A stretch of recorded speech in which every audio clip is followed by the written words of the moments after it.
What was humanity thinking in the Middle Ages? Did they really try to turn lead into gold? Did they really believe humans could fly by strapping on feathers? From roughly 500 AD to 1500 AD, the pursuit of knowledge often took bizarre, dangerous turns. Number 6. The alchemists' fiery demies. The air in the alchemist's cramped laboratory hung thick with the stench of sulfur-burnt sugar and something metallic, like old blood. This was Master Ulrich's domain, a hidden corner of a bustling Germanic town, tucked away from the prying eyes of the curious and the righteous. Ulrich was no charlatan, at least not in his own mind. He believed in the great work, the ancient art of alchemy, not just as a path to wealth, but as a spiritual quest, a way to purify matter and, by extension, the soul. His current obsession was not gold, however. It was the transmutation of elements for power, for control over the very forces of nature. He sought to create a substance, a potent philosopher's Mercury, that would not only accelerate the gold-making process for others, but also grant him a measure of control over fire itself, a perpetual flame, a source of endless heat for his intricate distillations. His scrolls, many meticulously copied from ancient Arabic texts and whispered Byzantine fragments, spoke of the ignis perpetuus, the eternal fire, a legendary phenomenon that defied the natural order of things. Some texts hinted at its creation through esoteric combinations of mineral salts and volatile spirits. Ulrich believed he was close. For months, he had been collecting the most unusual components. There were the luminous scales from deep-sea fish, supposedly capable of holding light. There was powdered mummy, believed to possess the undying essence of life. There were distilled essences of rare plants, brought at great cost from distant lands. And, most crucially, there was the dragon's breath, a volatile oil distilled from a local bog known to spontaneously ignite under certain conditions. The evening of his grand attempt was cold and damp, a stark contrast to the inferno he hoped to unleash. Rain lashed against the tiny leaded glass window of his laboratory. Inside, the single flickering lamp cast dancing shadows across shelves laden with glassware, bubbling retorts, and dusty grimoire. Ulrich, a gaunt man, with eyes that gleamed with feverish intensity, moved with a practiced, almost ritualistic grace. He donned his thick leather apron, stained with countless chemical spills, and adjusted his spectacles on his narrow nose. His apprentice, young Thomas, a boy barely into his teens, shivered in a corner, tasked with keeping the charcoal furnace stoked to a precise, unwavering heat. Thomas had seen his master's failures before. A sudden cloud of noxious gas, a retort shattering into 1,000 dangerous shards, strange pulsating liquids that had to be buried deep in the earth. But he had also witnessed small, inexplicable successes, fleeting flashes of unnatural light, a stone turning briefly green, sounds that seemed to come from nowhere. These kept Thomas there, bound by a mixture of fear and fascination. Ulrich carefully poured a milky white liquid, the lunar dew, into a large, squat ceramic crucible. This liquid, he believed, held the key to binding the volatile elements.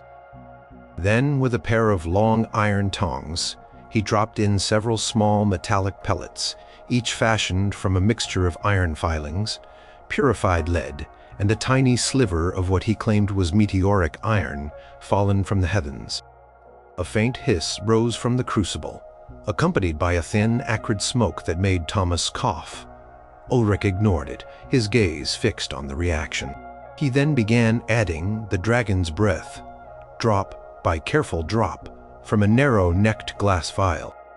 Each drop hit the mixture with a tiny sizzle, and the smoke intensified, swirling with iridescent colors that seemed to shimmer like distant aurora.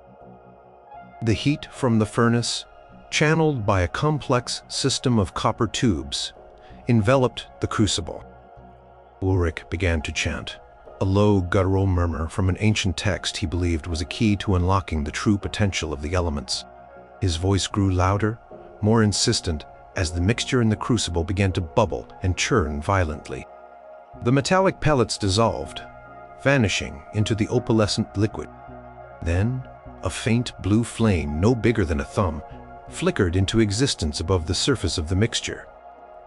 Ulrich gasped a sound of pure triumph. "The fire, Thomas! Look, the eternal fire!" Thomas crept closer, eyes wide with a mixture of awe and trepidation.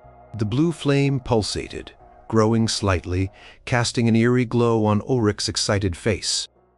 But as the flame grew, so did the bubbling in the crucible, becoming more furious, more agitated. A sickly sweet smell, unlike anything Thomas had encountered before, began to fill the small room, competing with the sulfur and the metallic tang.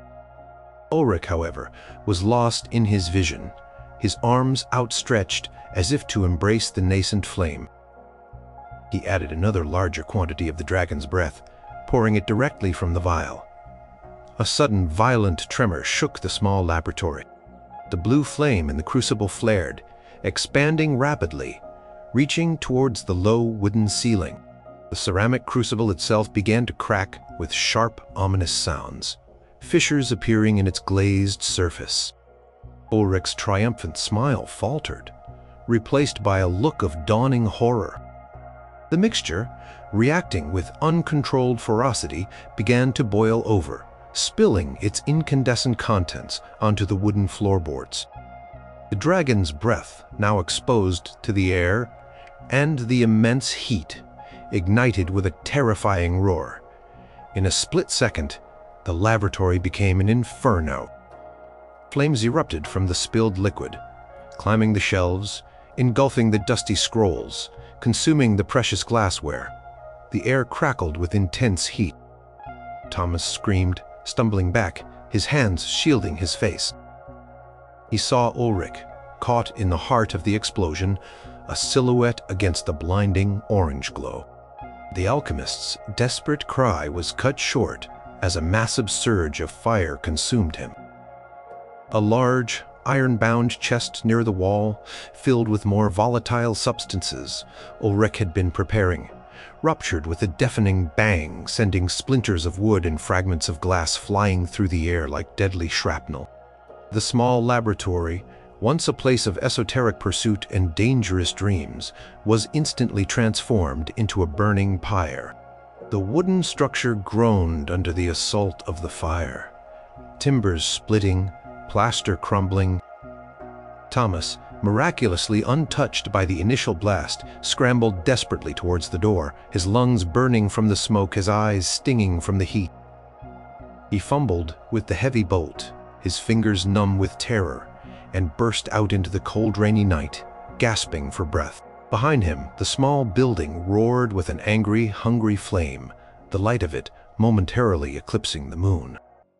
Within minutes, the neighbors, roused by the explosion and the smell of burning wood, gathered, their faces illuminated by the inferno. Shouts of fire echoed through the narrow streets. Buckets of water were hastily passed along a human chain, but it was clear that Master Ulrich's laboratory was beyond saving. By dawn, only a smoldering ruin remained, a pile of charred timbers and melted glass, a stark testament to a grand ambition that had turned into a horrific, fiery end.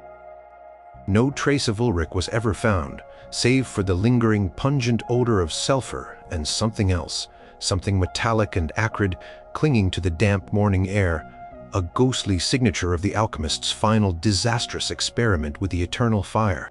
The town chronicler, a monk from the nearby abbey, recorded the event simply as a great conflagration in the alchemist's house, a judgment perhaps for his dealings with unnatural forces. The exact nature of the eternal fire that Ulrich sought remained a mystery, buried beneath the ashes of his hubris. Number 5. The homunculus horrors. In a quiet, secluded corner of the University of Paris, behind walls draped with ivy and away from the boisterous laughter of students, lived a man whose intellect was as sharp as it was unsettling. His name was Master Antoine, a physician and natural philosopher. Revered by some as a genius, whispered about by others as a dabbler in forbidden arts, Antoine was captivated by the very essence of life, not merely how bodies functioned, but how life began, how it was sustained, and whether it could be created.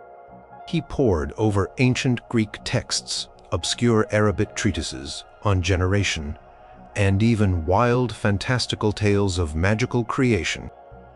The notion of the homunculus, a miniature human being created artificially, had captivated scholars for centuries, though few dared to openly pursue it.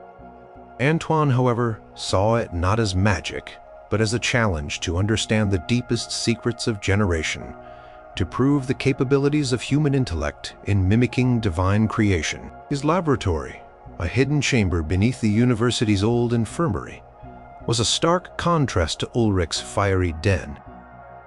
It was cool, damp, and filled with an assortment of strange vials, anatomical diagrams, and glass vessels of varying sizes, each meticulously stoppered. Antoine's method was based on a radical, highly speculative theory that life could be cultivated from primal matter, given the right conditions and the proper seed. He believed that the vital essence of life, or anima, could be extracted and carefully nurtured. His specific approach, culled from a fragmented manuscript he claimed was a relic from the Alexandrian library, involved the collection of specific human essences, not blood or flesh, but more subtle, refined substances. For his experiment, Antoine had acquired what he considered the purest, most concentrated form of human life essence, a small, meticulously cleaned flask containing a viscous fluid. This fluid, he believed, held the spark of humanity, the very potential for being. He had prepared a special vessel, a large, perfectly clear glass retort, spherical at the bottom, with a long, narrow neck that could be sealed. Inside, he had placed a meticulously prepared substrate, a mixture of rich, fertile soil gathered from a freshly turned graveyard, dried human hair, and a fine powder made from ground animal bone, all moistened with morning dew collected from virgin fields. This, he reasoned, would provide the optimal environment for the nascent life. The night of the experiment was moonless, the kind of night that felt heavy with unseen things. Antoine, a gaunt man with a precise, almost clinical demeanor, lit a single lamp, its weak glow casting long, wavering shadows. He worked in silence, his movements deliberate and exact. His assistant, a nervous, stuttering theology student named Pierre, who had fallen under Antoine's intellectual sway, was tasked with monitoring the temperature of the chamber, ensuring it remained constant like a womb. Pierre shivered, his gaze flitting to the strange preserved specimens in jars along the wall. A two-headed calf, a cyclopean lamb, unsettling trophies of Antoine's previous less controversial investigations into unusual births.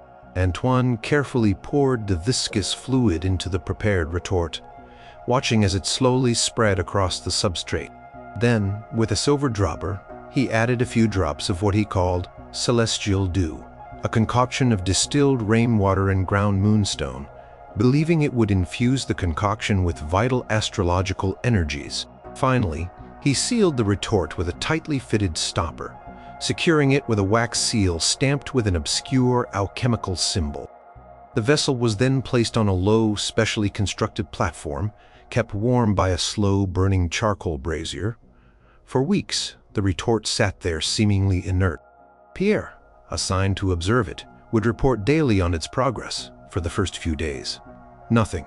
Then a faint mist appeared within the retort, then a tiny, almost imperceptible pulsation. Antoine's excitement grew with each observation.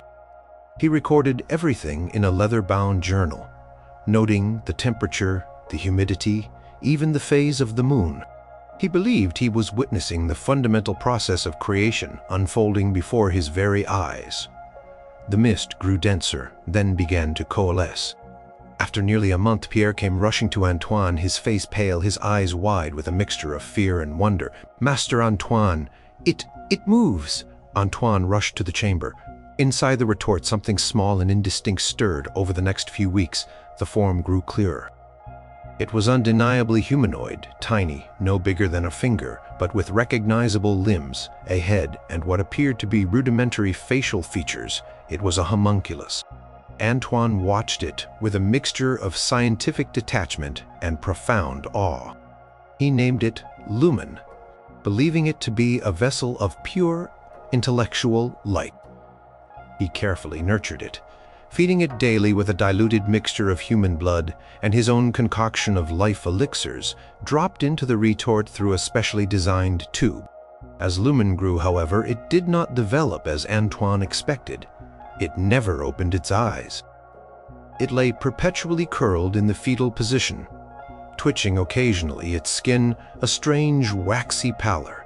There was no sign of intelligence, no spark of recognition. Antoine grew increasingly frustrated. He began to believe that the key was not merely the physical creation, but the infusion of a soul. He consulted more forbidden texts, seeking ancient rituals to awaken the inert form. He began to spend his nights whispering to Lumen, willing it to awaken, to show some sign of life beyond mere physical twitching. Pierre, observing his master's growing obsession, became increasingly concerned. Antoine's face grew haggard, his eyes wilder. He stopped eating properly, his sole focus the silent, unresponsive creature in the glass. One night, several months into the experiment, a terrifying sound emanated from the chamber. Pierre, jolted awake by the shrill, unnatural cry, rushed down to find Antoine slumped against the wall, his face ashen, his hands trembling uncontrollably. The retort lay shattered on the floor, its contents spilled. The small, waxy homunculus, Lumen, was gone. But what remained was far more disturbing. The air was filled with a stench, not of decay, but of something profoundly wrong, like corrupted life itself. And from the shattered glass, a single horrifying sound continued to echo, a series of faint, high-pitched whimpers, like a terrified child. Antoine, barely able to speak, pointed a shaking finger at the scattered debris. It grew too fast. It devoured itself," he stammered, his voice filled with a profound, soul-shattering terror. "It sought more." Pierre peered closer, heart pounding. Amidst the shards, he saw traces of a reddish-brown residue like dried blood, and a faint, shimmering, almost phosphorescent slime. The floor was wet with an unidentifiable fluid. The whimpering continued, seeming to emanate from everywhere and nowhere, a disembodied sound of pure agony. As the days turned into weeks, Antoine became a shadow of his former self. He spoke rarely, his gaze distant, haunted by the unseen horrors of that night. He dismantled his laboratory, burning all his notes and instruments. The precise nature of Lumen's final moments, whether it had dissolved, evaporated, or simply vanished, remained a terrifying enigma. Pierre, scarred by what he had witnessed, quit his studies and joined a remote monastery, dedicating his life to penance and prayer. The tale of Master Antoine became a hushed warning amongst the university scholars, a grim reminder of the perils of pushing against the boundaries of nature and meddling with the very essence of life, a warning of the homunculus horrors that could be unleashed when curiosity turned to obsession. The whimpering, some said, could still be heard on moonless nights, carried on the damp Parisian wind, a chilling echo of a life unnaturally begotten and horribly unmade. Number 4. The Perpetual Motion Fiasco. The grand courtyard of the Count de Valois' castle buzzed with a rare excitement. For months, whispers had circulated about Master Henry, the reclusive clockmaker and mechanical genius, and his ultimate invention. Not just a clock, nor a simple water wheel, but a machine that would move forever, a perpetual motion device. The notion of perpetuum mobile had fascinated thinkers since antiquity. Such a machine, if truly achievable, would provide limitless power, revolutionize industry, and even challenge the very laws of nature, granting its creator immense prestige and, more importantly for the Count, untold wealth. Henri, a man of meticulous habits and even more meticulous designs, believed he had cracked the code. He had studied the works of ancient Greek mechanists, pored over Arabic treatises on automata, and even delved into the whimsical sketches of earlier European inventors who had failed to harness eternal movement. He was convinced their failures stemmed from a lack of true understanding of balance of the unseen forces that governed weights and levers. His current design, unveiled only to the Count and his closest advisors, was a marvel of intricate engineering. It stood nearly 15 feet tall, a towering contraption of polished oak, gleaming brass gears, and precisely weighted iron balls. It was designed to work on the principle of unbalanced weights. A large wheel studded with numerous small weights on pivots that would supposedly always have more weights on one side of its axis than the other, perpetually turning itself. Henri had toiled for years in his workshop, consuming vast quantities of lamp oil and wearing out countless tools. He had sketched, recalculated, and rebuilt sections of the machine countless times, driven by a singular vision of ceaseless, effortless movement. The Count, always eager for novelties and a man who understood the value of reputation, had poured considerable funds into Henri's endeavor, envisioning mills that never stopped turning, fountains that flowed without pumps, and an endless source of power for his burgeoning enterprises. A crowd of invited nobles, scholars, and curious townspeople had gathered in the castle courtyard, their anticipation palpable. Henri, dressed in his finest tunic, despite the grease stains that still clung to his hands, stood beside his creation, a mixture of pride and nervous tension etched on his face.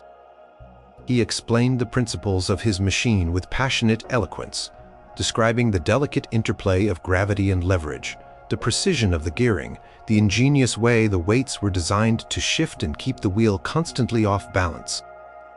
He spoke of how it would be a testament to human ingenuity, a defiance of the limitations of the physical world. The moment arrived. Henri, with a flourish, removed the final wooden brace that held the massive wheel stationary. A hushed silence fell over the courtyard. The crowd leaned forward, their breaths held. For a heartbeat, nothing happened. Then, with a soft, almost imperceptible groan of wood and metal, the enormous wheel began to turn slowly, ponderously. It gained momentum. The small iron weights on their pivots clicked and shifted, dropping into new positions as they descended, seemingly pulling the wheel onward. A collective gasp of astonishment rose from the onlookers. The wheel turned faster now, a steady rhythmic rotation. A cheer erupted. Count de Valois clapped his hands together, a triumphant smile spreading across his face. "Master Henri, you have done it, a miracle of the age." Henri bowed, his chest swelling with pride. The machine continued its steady, mesmerizing rotation. The brass gears whirring softly, the weighted balls quicking with each shift. For nearly an hour the device performed flawlessly. Crowd marveled, children pointed, and scholars began to murmur theories and implications. The dream of perpetual motion, it seemed, was no longer merely a dream, but a tangible reality, born from the mind of Master Henri. But as the initial excitement began to wane, a subtle change became apparent. The rhythmic clicking of the weights seemed to grow slightly louder, more insistent. The whirring of the gears took on a strained note. Henri, his trained ear alert, noticed it first. He frowned, stepping closer, his keen eyes scanning the intricate mechanisms. A faint shimmer appeared on some of the brass cogs, a sign of friction and overheating. The weights, designed to shift smoothly, seemed to be catching slightly, hesitating for a fraction of a second before drop. The wood frame, under the constant, unrelenting strain, began to creak, a low, ominous sound that seemed to vibrate through the very ground. The machine, designed to run effortlessly, was, in fact, laboring. Henri had accounted for gravity, for leverage, but he had underestimated the relentless, unyielding force of friction. Every turn, every click, every shift of a weight generated tiny amounts of resistance, tiny losses of energy. At first, these losses were negligible, easily overcome by the initial impetus and the clever design. But over time, these small resistances accumulated, slowly, inexorably. The machine was not gaining energy. It was losing it imperceptibly at first, then, with increasing rapidity. The speed of the wheel began to falter, almost imperceptibly at first. The confident whirring turned into a tired groan.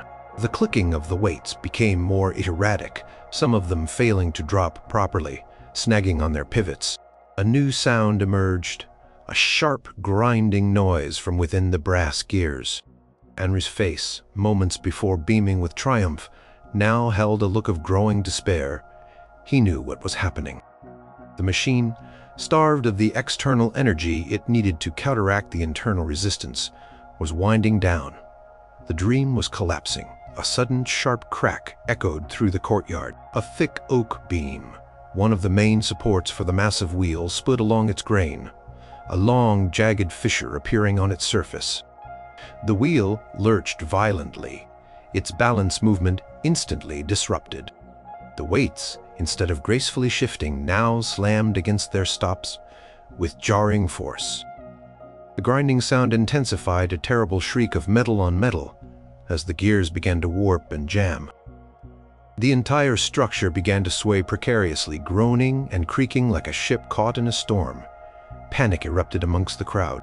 People screamed, scrambling backward, tripping over each other in their haste to escape the collapsing giant. Count, his face pale with alarm, shouted orders for his guards to clear the area. Henry stood frozen, his eyes wide with horror, watching his life's work crumble before him. With a deafening roar, the entire structure gave way.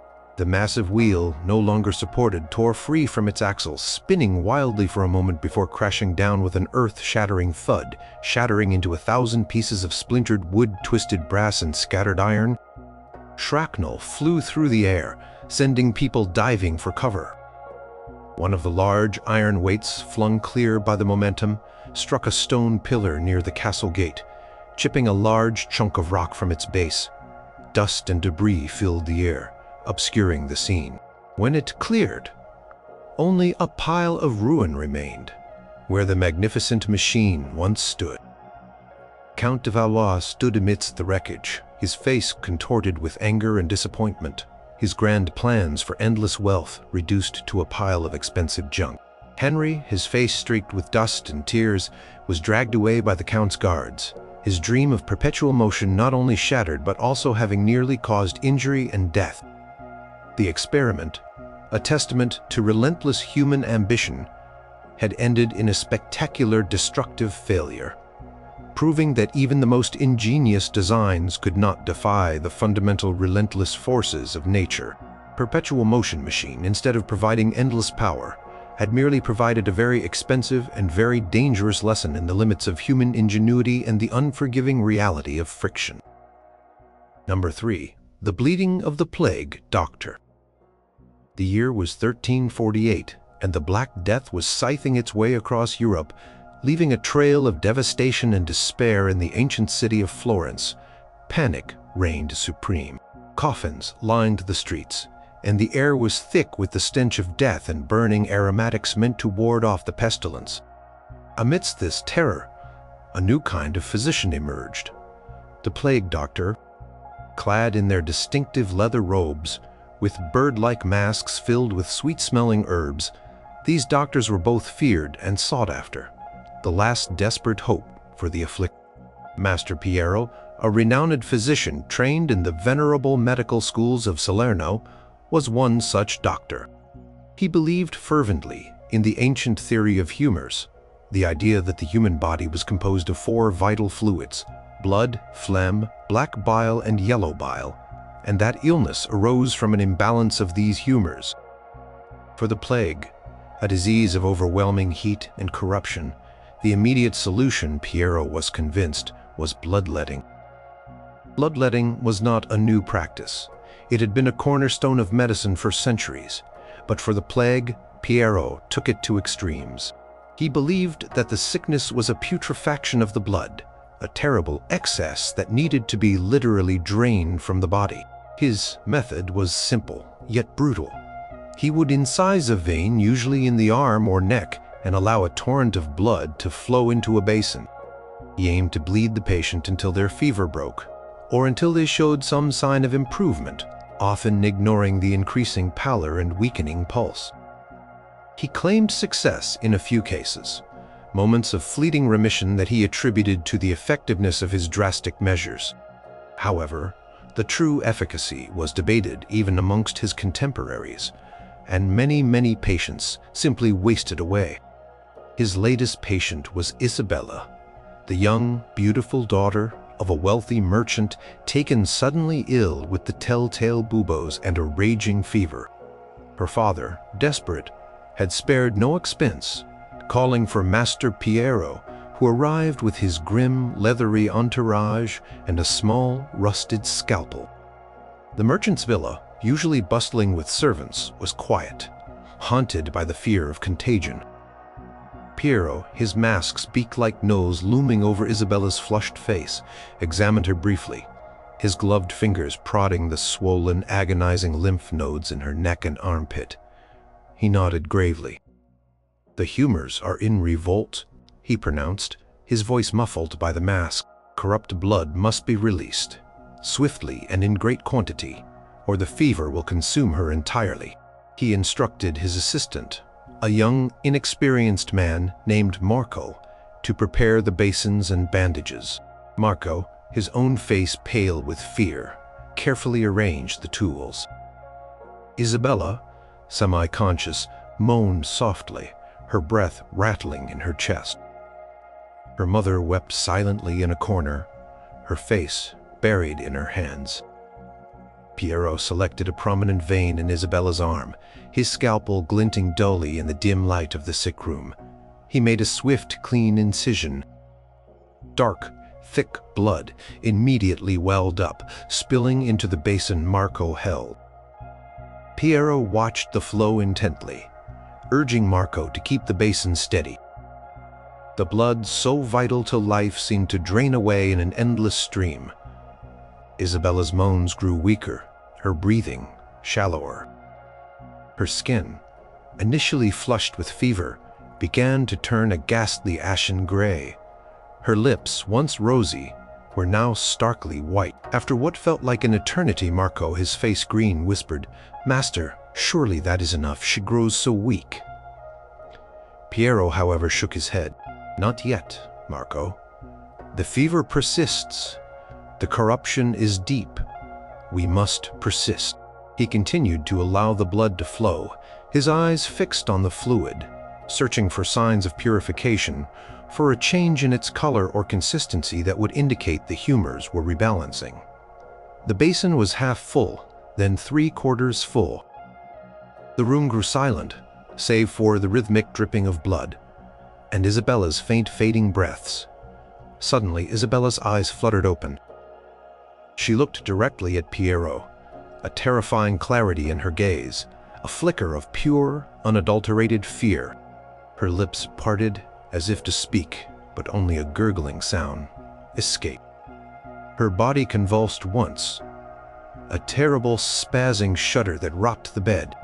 Then, with a soft, almost imperceptible sigh, she went utterly still. The blood continued to drip into the basin for a few more moments, a chillingly constant rhythm in the suddenly silent room. Then it too slowed and ceased. Marco dropped the basin, the clang of ceramic on stone echoing like a death knell. He stared at Isabella, his face aghast. There was no mistaking it. Her chest was still. Her eyes, fixed on Piero, were now glazed and lifeless. She was gone. Her mother's silent grief erupted into a raw, gut-wrenching wail. The father rushed forward, tearing at his hair, his face a mask of anguish. Piero, standing over the lifeless form, felt a chill that had nothing to do with the cool air of the room. He removed his mask, his own face pale and drawn, his usual confidence shattered. He looked at the basin, now nearly full of Isabella's vital fluid, and then at her motionless body. He had believed he was saving her, bleeding out the sickness. Instead, he had bled out her very life. The theory, the ancient wisdom he had so faithfully followed, had led not to healing, but to a swift, certain end. The silence that followed was broken only by the mother's heartbroken sobs. There was no argument, no accusation, only the profound, crushing weight of loss. Piero, the renowned plague doctor, stood defeated. Confronted by the brutal, undeniable outcome of his unchecked zeal, he left the villa that day a changed man. The news spread quickly through Florence, a city already steeped in tragedy. Isabella's death became a grim tale whispered in hushed tones about the perils of excessive treatment, a horrifying example of how an attempt to cure had only hastened the end. Piero continued his work, but his confidence was broken. He still practiced bloodletting, but with a cautious, almost hesitant hand.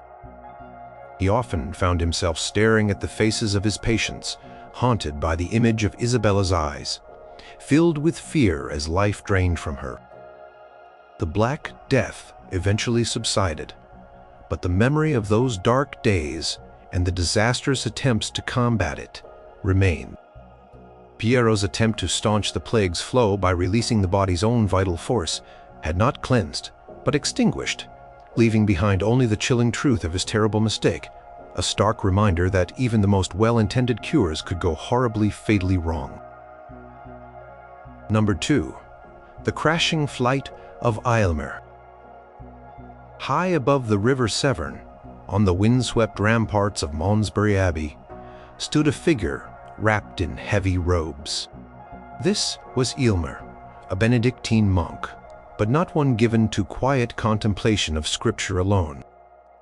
Aylmer was a scholar of mechanics, a keen observer of the natural world, and a man obsessed with a single, audacious dream: to fly. The notion of human flight was as old as myths, from Icarus to countless legends of winged gods. But Aylmer believed it was not a divine gift, but a scientific challenge. He had studied the flight of birds for years, meticulously sketching their wings, observing their movements, their feathered structures. He was convinced that if a human could recode the mechanics, human flight was possible.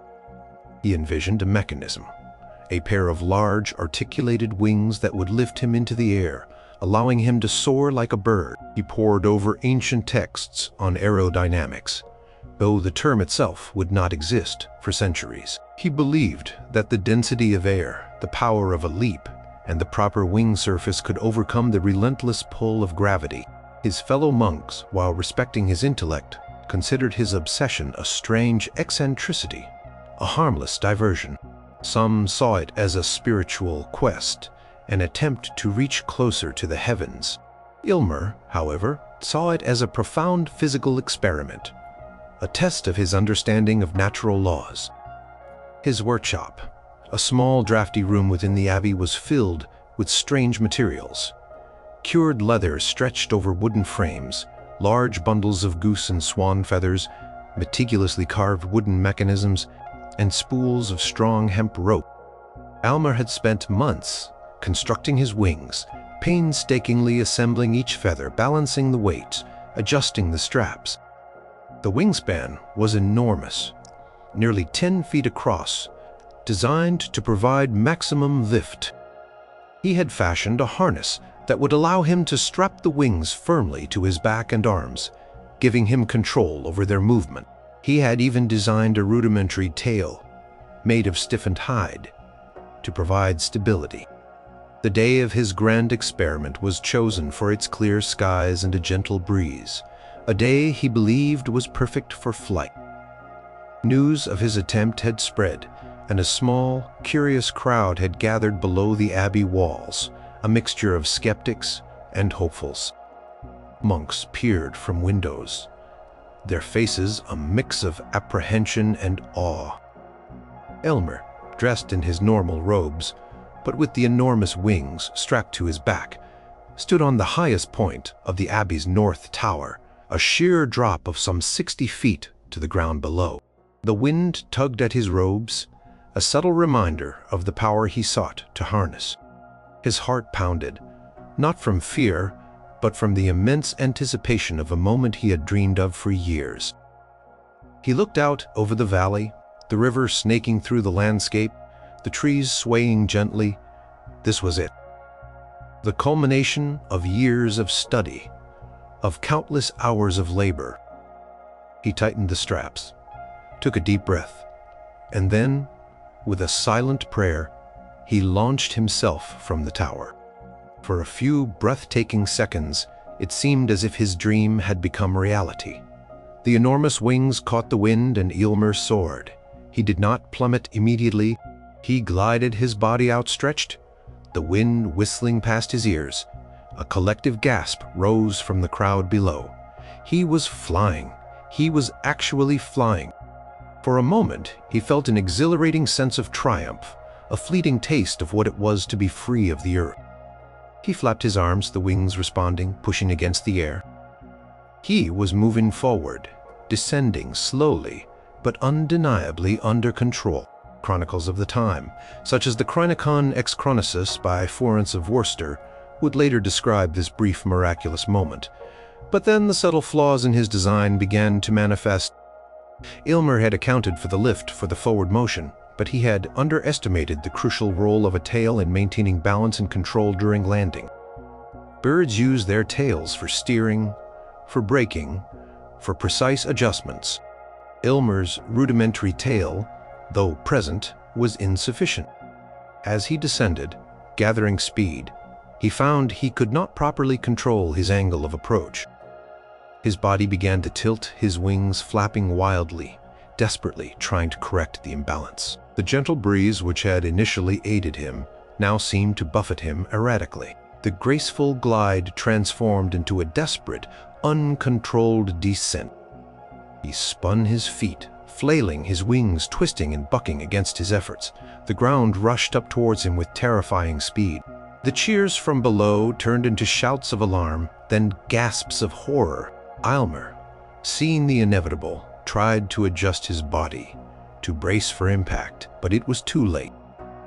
He hit the ground with a sickening thud, a bone-jarring crash that sent a shockwave through his entire body. The wooden frame of the wings shattered, splintering into countless pieces, feathers scattered in a chaotic cloud around him. A groan escaped his lips, a sound of profound pain. He lay motionless amidst the wreckage of his shattered dream, his limbs twisted at unnatural angles. The crowd rushed forward, their initial awe replaced by frantic concern. Monks scrambled down from the abbey, their faces pale. When they reached him, they found him alive, but barely conscious, his body a broken mess. He had suffered numerous fractures, both legs broken, several ribs shattered, his arm twisted at an unnatural angle. Miraculously, his head had been spared serious injury, but the internal damage was severe. They carried him back to the abbey, his dream of flight extinguished by the hard, unforgiving reality of gravity. Ulrich survived the fall, but he would carry the scars of his experiment for the rest of his life. He remained an invalid, forever reliant on the care of his fellow monks, never again able to pursue his grand mechanical designs. When questioned about his attempt in later years, Ulrich, with a wry, painful smile, reportedly said that he knew not the tale, acknowledging the missing component that had led to his disastrous landing. His flight had indeed been a marvel, a brief, tantalizing glimpse into the impossible. But its terrible end served as a stark reminder that even the most brilliant minds could make fatal miscalculations, that the laws of nature were unforgiving, and that defying gravity came with a very high, very painful price. The crashing flight of Ulrich of Malmesbury became a cautionary tale, a legend whispered through the centuries, a testament to an audacious spirit that soared too high only to fall back to earth with a devastating thud. Number 1. The gold standard gone awry. In the bustling, scholarly city of Toledo, a melting pot of Christian, Muslim, and Jewish intellectuals, lived a man whose name was whispered with a mix of reverence and suspicion: Master Raphael. He was an alchemist of considerable renown, his reputation built on the belief that he possessed secret knowledge, an understanding of the very essence of matter. His ultimate ambition, like that of countless others before and after him, was the transmutation of base metals into gold.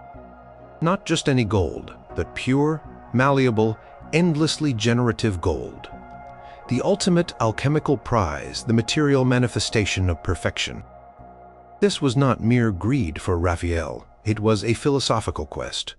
A belief that if one could perfect matter, one could also perfect the human soul.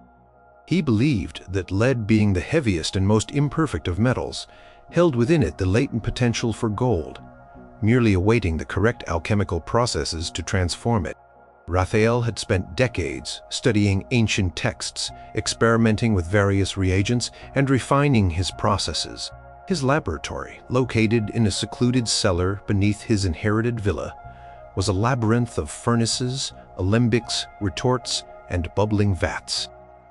The air inside perpetually hummed with the soft roar of charcoal fires and the faint, acrid smell of metallic compounds. He had developed a complex, multi-stage process involving numerous distillations, calcination, sublimation, and coagulation. His method was intricate, demanding absolute precision in temperature, timing, and the purity of his reagents. He believed the key lay in a specific volatile philosophical mercury that he cultivated from various mineral salts and what he claimed was the blood of the dragon, a potent, highly corrosive acid derived from a rare mineral. His final grand attempt was the culmination of his life's work. He had invested every last coin, every piece of his inheritance, into acquiring the purest lead, the rarest minerals, and the most robust glassware.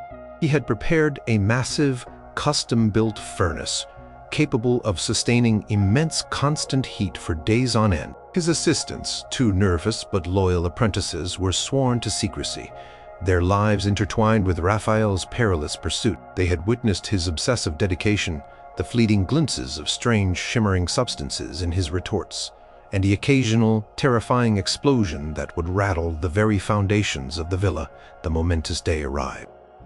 Raphael, his face gaunt from weeks of little sleep, but his eyes blazing with an almost manic intensity, began the final stages of his magnum opus. He had prepared a large crucible crafted from a special heat-resistant clay, into which he carefully placed several pounds of purified lead. The crucible was then slowly lowered into the heart of the roaring furnace, where the heat was already a shimmering, unbearable inferno. For hours the lead melted, first into a viscous liquid, then shimmering like quicksilver. Raphael meticulously added his philosophical mercury, a greenish, fuming liquid that hissed violently upon contact with the molten lead. Steam billowed from the crucible, carrying a pungent metallic odor that made the apprentices cough and step back. Raphael, however, inhaled deeply, believing it was the very breath of transformation. He stirred the mixture with a long iron rod, his movements precise and deliberate. Then he began the process of digestion, maintaining the lead mixture at a critical, precise temperature for an agonizingly long period. Days blurred into nights. The apprentices took shifts stoking the furnace, their bodies aching from the relentless heat and the suffocating fumes.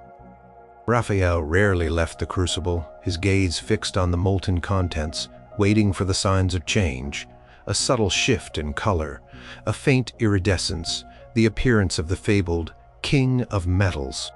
On the fifth day, as the sun began to set, casting long shadows across the dusty cellar, Raphael cried out, "There, the peacock's tail!" The molten lead, which had been a dull silvery gray, now shimmered with an array of vibrant colors, iridescent blues, fiery reds, deep purples, swirling and changing like oil on water. It was a spectacular, almost otherworldly sight. The apprentices, exhausted but suddenly electrified, peered over Raphael's shoulder, their eyes wide with awe. This was it, the beginning of the end of the great work, the moment of transformation. But then a new color appeared, a deep, ominous black that spread slowly through the shimmering spectrum. Raphael frowned, a flicker of concern crossing his face. "The black dragon," he murmured. "A stage of putrefaction, but necessary. It must pass." He continued to stir, his brow furrowed, trying to coax the blackness to recede. But it did not. Instead, it intensified, deepening to an impenetrable, tar-like consistency. The molten metal began to thicken, bubbling sluggishly, its surface becoming covered with a crust of dark, brittle matter. A faint, acrid smoke began to rise from the crucible, unlike any fume they had encountered before. It was not the familiar metallic tang, but something sharper, more corrosive, something that burned the nostrils and throat. The apprentices coughed violently, their eyes watering. Raphael, still leaning over the crucible, suddenly reeled back, clutching his throat. A sharp, stinging pain shot through his lungs. The air around the crucible seemed to thicken, growing heavy and noxious. The black crust on the molten metal began to bulge, slowly at first, then more rapidly, like a terrible festering wound. A strange, gurgling sound emanated from within the crucible, as if the metal itself was in agony. Raphael stumbled backwards, his vision blurring, his head throbbing. He realized, with a chilling wave of dread, that something had gone terribly, irrevocably wrong. The philosophical Mercury, instead of perfecting the lead, had reacted with it in an unforeseen, destructive way, creating not gold, but a deadly, volatile concoction. The furnace, designed to contain and control, now seemed to amplify the disaster with a sudden, violent eruption. The crucible burst, not with an explosion, but with a horrifying, sickening belch. A geyser of boiling black, corrosive sludge erupted from the furnace, spraying outwards with tremendous force. The superheated toxic material splattered against the stone walls, sizzling and smoking, instantly corroding the mortar. The air filled with a suffocating, blinding cloud of caustic vapor that stung the eyes and tore at the lungs. One of the apprentices screamed, his hands flying to his face as a splash of the molten sludge caught his arm. His skin instantly blistering and turning black, he fell to the ground, writhing in agony. The other apprentice, blinded by the fumes, stumbled blindly towards the cellar steps, choking, his body racked with spasms.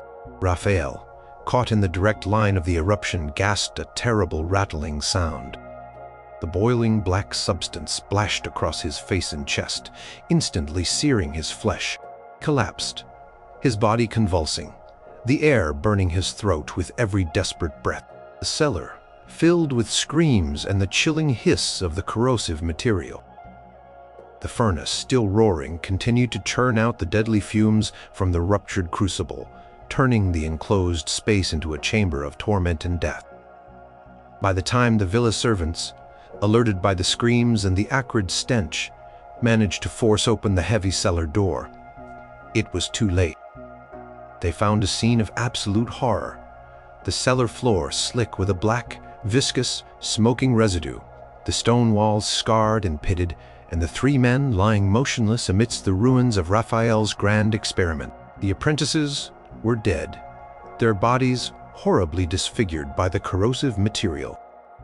Raphael, though still breathing, was barely clinging to life, his face and hands charred and melted, his lungs ravaged. He died hours later, never regaining consciousness, his final vision a nightmare of black, boiling horror. The villa was sealed, the cellar condemned. The specific composition of the deadly sludge that erupted from Raphael's furnace was never truly understood, but the incident became a grim warning in Toledo, a legend whispered among scholars and common folk alike, of the dangers of chasing the ultimate material dream without fully comprehending the perilous forces involved. Raphael's lifelong quest for gold had led not to perfection, but to a grotesque, burning end, a terrifying testament to the gold standard gone awry.